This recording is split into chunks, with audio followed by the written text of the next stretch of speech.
श्रावण महिना सुरू झालेला आहे आणि मार्केटमध्ये छान हिरव्यागार अगदी सुंदर अशा भाज्या तसंच या हिरव्या भावनगरी मिरच्या यायला सुरुवात झालेली आहे. आणि या भावनगरी मिरच्या आहे ना, तळून खायला फार मजा येते.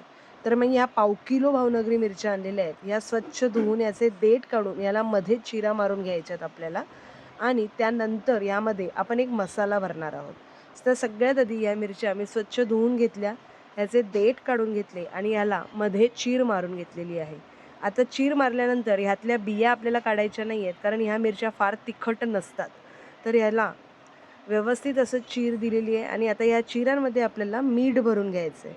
तर फार जास्त नाही, अगदी चिमूटभर असं मीठ मी या चिरांमध्ये व्यवस्थित चोळून घेणार आहे. आणि त्यानंतर या मिरच्या झाकण ठेवून तास 2 तास आपण अशाच मिठामध्ये मुरत ठेवायच्या आहेत, जेणेकरून या छान अशा नरमसुद्धा होतील आणि मीठ जे आहे ना, ते छान असं मिरच्यांमध्ये मुरलं जाईल.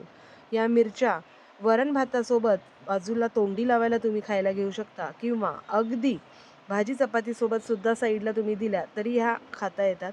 आणि ह्यात जो आपण मसाला भरणार आहोत त्यामुळे ह्या इतक्या टेस्टी लागतात. अगदी काही नाही तर तुम्ही अशाच सुद्धा या मिरच्या खाऊ शकता.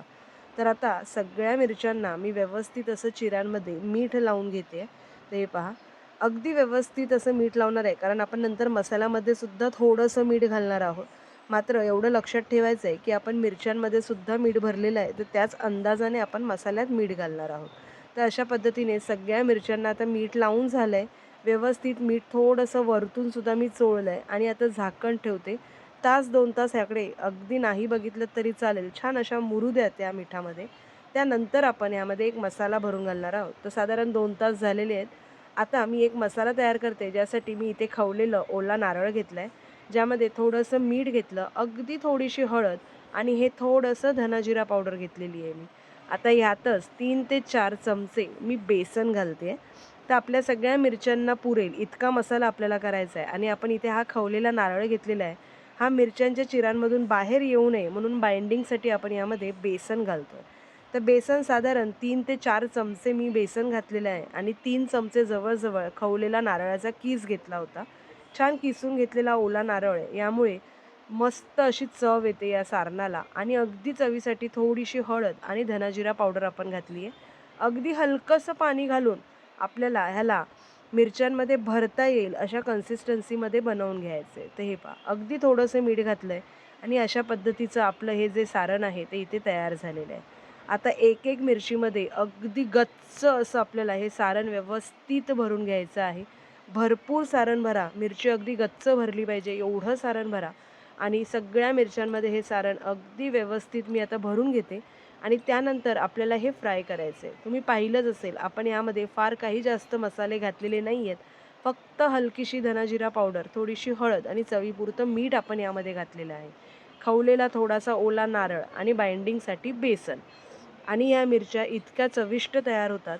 एकदा नक्की या पद्धतीने तुम्ही या मिरच्या ट्राय करून पहा. तर अशा पद्धतीने आता या सगळ्या मिरच्या मी इथे भरून घेतलेल्या आहेत.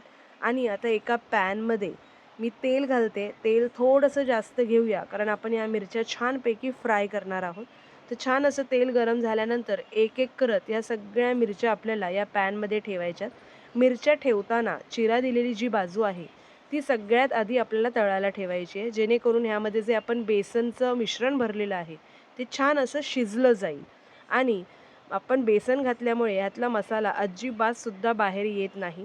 दोन्हीही बाजूंनी सतत अलटत-पलटत आपल्याला छान लालसर रंगावरती या फ्राय करून घ्यायच्या आहेत. आतला मसालासुद्धा छान शिजला जातो आणि मिरच्यासुद्धा खरपूस आपल्या फ्राय होतात. ते पहा, आता अगदी 2 ते 3 मिनटं अशाच पद्धतीने मीडियम फ्लेमवरती मी ह्या मिरच्या ठेवलेल्या आहेत. आता तळाची बाजू आपण खाली ठेवलेली आहे आणि मी ही परतवूनसुद्धा तुम्हाला दाखवते. अजिबात मसाला बाहेर येत नाही, कारण आपण याला बेसनचं बाइंडिंग दिलेलं आहे. तर आता मी या चिमट्याने परतवते आणि तुम्ही पाहू शकता छान अशी ही बाजू आता इथे फ्राय झालेली आहे.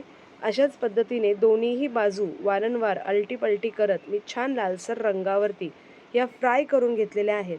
आणि आता ह्या मी सर्व करते. तर हे पहा, छान अशा आपल्या या फ्राय मिरच्या इथे तयार झालेल्या आहेत. आणि अगदी छान लालसर खरपूस रंगावरती आपण या फ्राय केलेल्या मिरच्या ज्या आहेत त्या इथे सर्व करून घेतलेल्या आहेत.